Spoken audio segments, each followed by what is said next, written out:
Hi friends, welcome to Mahika truths. దీపం సకల దేవతలకు సాక్షిభూతమని చెబుతారు. దీపం వెలిగించే కింది భాగంలో బ్రహ్మ, మధ్య భాగంలో విష్ణుమూర్తి, ప్రమిదలో శివుడు, వత్తి వెలుగులో సరస్వతి, వెలిగే జ్యోతిలో లక్ష్మీదేవి కొలువై ఉంటారని ప్రతీతి. అందుకే పూజలో భాగంగా దీపాన్ని పూజిస్తారు. దీపం లక్ష్మీదేవి స్వరూపం. నిత్య దీపారాధన ఏ విధంగా చేస్తే పూజా ఫలితం దక్కుతుందో ఈ వీడియోలో మనం ఇప్పుడు తెలుసుకుందాం. ప్రతిరోజు దీపారాధన ఉదయం 3 గంటల నుంచి 6 గంటల లోపు చేస్తే మీ ఇంట్లో ఎల్లప్పుడూ లక్ష్మీదేవి నివసిస్తుంది. తద్వారా సర్వశుభములు, శాంతి కలుగుతాయి. సూర్యాస్తమయం తర్వాత దీపం వెలిగించి మహాలక్ష్మీదేవిని స్మరించడం వల్ల కోరిన కోరికలు నెరవేరుతాయి. ఆవు నెయ్యి చాలా పవిత్రమైనది కనుక దీపారాధనకు ఆవు నెయ్యిని ఉపయోగించడం చాలా మంచిది. అలాగే దీపారాధనకు నువ్వుల నూనెను ఉపయోగించిన అద్భుత ఫలితాలను పొందవచ్చు. ఆవు నెయ్యి, నువ్వుల నూనెలతో దీపారాధన చేస్తే సకల సంపదలు, అష్టైశ్వర్యాలు సిద్ధిస్తాయని శాస్త్రం చెప్తుంది. కొబ్బరి నూనెతో దీపారాధన చేస్తే కుటుంబంలో శుభకార్యాలు జరుగుతాయి. వేప నూనెతో దీపారాధన చేయడం వల్ల మంచి ఆరోగ్యం లభిస్తుంది. దీపారాధన చేసేటప్పుడు నూనె పోసిన తర్వాత మాత్రమే వత్తులు వేయాలి. వెండి కుందులు, ఇత్తడి కుందులు దీపారాధనకు శ్రేష్టమైనవి. మట్టి కుందులు కూడా ఉపయోగించవచ్చు. స్టీల్ కుందుల్లో మాత్రం దీపారాధన అస్సలు చేయకూడదు. కుందులను రోజు శుభ్రంగా కడిగిన తర్వాతే మళ్ళీ దీపారాధనకు ఉపయోగించాలి. అంతేకాని శుభ్రపరచకుండా వత్తులను మార్చుతూ దీపారాధన చేయకూడదు.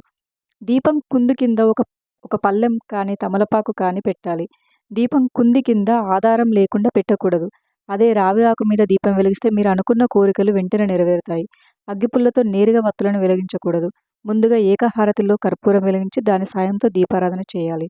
దీపం కుందికి పసుపు, కుంకుమ బొట్లు పెట్టి అక్షంతలు వేయాలి. పువ్వులు కూడా పెట్టాలి. చామంతి పువ్వులతో దేవునికి పూజ చేస్తే మీరు జీవితంలో ఎలాంటి కష్టాలు లేకుండా ప్రశాంతంగా జీవిస్తారు.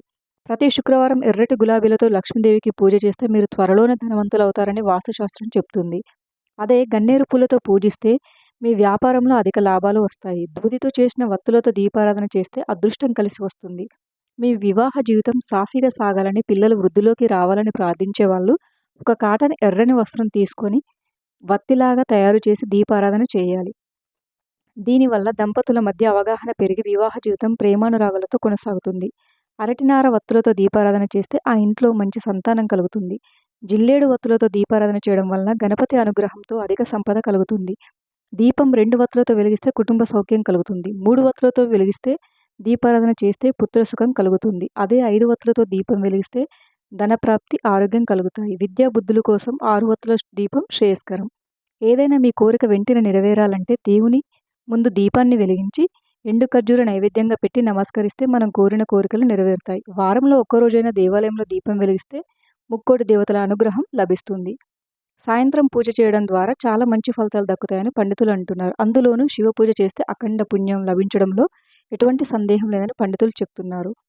సాయంత్రం సమయంలో పూజ చేసినట్లయితే ఆ పూజ 1000 రెట్లు ఎక్కువగా పుణ్యప్రాప్తిని, పూజ ఫలాన్ని పొందవచ్చని పండితులు చెప్తున్నారు. ఎందుకంటే ఈ సమయంలో దేవతలు ఏ భక్తుడు వారిని ఆరాధిస్తారా అని ఎదురు చూస్తూ ఉంటారంట. కాబట్టి ఈ సమయంలో ఇష్టదైవాన్ని పూజిస్తే వారి యొక్క అనుగ్రహాన్ని త్వరగా పొందవచ్చు. పూజ చేసే ముందు మహిళలు తప్పనిసరిగా కుంకుమ బొట్టు పెట్టుకోవాలి. జుట్టు విరబోసుకొని పూజ అస్సలు చేయకూడదు. అలా చేస్తే లక్ష్మీదేవికి కోపం వస్తుంది. అలాగే మీ భర్తకు కూడా మంచిది కాదు. తూర్పు ముఖంగా దీపం వెలిగిస్తే గ్రహదోషాలు, కష్టాలు తొలగిపోయి సంతోషంగా ఉంటారు. పడమటి వైపు దీపం వెలిగిస్తే రుణబాధలు, శనిగ్రహ దోషాలు తొలగిపోతాయి. అదే ఉత్తరం దిశగా దీపం వెలిగిస్తే సిరి సంపదలు, విద్య, వివాహం లాంటివి సిద్ధిస్తాయి. దక్షిణం వైపు దీపారాధన చేయరాదు. దక్షిణ ముఖంగా దీపం వెలిగిస్తే అపశకునాలు, కష్టాలు, బాధలు కలుగుతాయి. 33 కోట్ల మంది దేవతలు తులసిలో నివసిస్తారని నమ్ముతారు కనుక ప్రతిరోజు ఉదయం తులసికి నీరు పోసి దీపం వెలిగిస్తే సకల సంపదలు చేకూరుతాయని పండితులు చెప్తున్నారు. అలాగే సాయంత్రం సూర్యాస్తమయంలో తులసి కోట వద్ద దీపారాధన చేస్తే ఉత్తమ ఫలితాలు కలుగుతాయి. ముఖ్యంగా సాయంత్రం వేళల్లో లక్ష్మీదేవిని ఆరాధించాలి. సాయంత్రం 6:30 తర్వాత లక్ష్మీదేవిని హారతిచ్చి ఆరాధిస్తే లక్ష్మీ కటాక్షం పొందవచ్చు. ఉదయం నిద్రలేచిన వెంటనే ముందుగా తులసి చెట్టును చూస్తే ముల్లోకములలోని సమస్త తీర్థములను దర్శించిన పుణ్యఫలము లభిస్తుందని విశ్వాసం. దీపారాధన చేసిన తర్వాత దీపాలు వెలుగుతున్నంతసేపు పూజా మందిరం తలుపులు వేయకుండా తెరిచి ఉంచడం మంచిది. చాలామంది పూజ చేసేటప్పుడు దేవుని ఫోటోల దగ్గర డబ్బులు ఉంచుతూ ఉంటారు. కానీ అలా ఉంచకూడదు. మహాలక్ష్మీదేవి ఫోటో ముందు కొబ్బరి నూనెతో 40 రోజులు దీపం వెలిగిస్తే రావాల్సిన అప్పులు వసూలవుతాయి. అలాగే ప్రతి శనివారం నాడు శ్రీ వెంకటేశ్వర స్వామి వారి ఫోటో ముందు కొబ్బరి నూనెతో దీపారాధన చేసి తులసి దళాలతో పూజిస్తారో వారికి ఆర్థిక సమస్యలనేటివి ఉండవు. కుజదోషం ఉన్నవారు మంగళవారం కానీ, శుక్రవారం నాడు కానీ కొబ్బరి నూనెతో దీపాలను వెలిగించి పూజ చేసి బొబ్బట్లు నైవేద్యం పెట్టి వాయనంగా 11 మంది ముత్తైదులకు దానం ఇస్తే వారికి కుజదోషం తొలగిపోయి సత్వరమే వివాహం అవుతుంది. అమ్మవారికైతే తెల్లని బియ్యం పోసి దాని మీద వెండి కుందిని పెట్టి దీపారాధన చేస్తే మీ సంపాదన పెరుగుతాయంటారు. Thank you for watching friends. ఈ వీడియో కనుక మీకు నచ్చినట్లయితే వీడియోని లైక్ చేసి మరిన్ని వీడియో కోసం మా ఛానల్ని సబ్స్క్రైబ్ చేసుకోండి.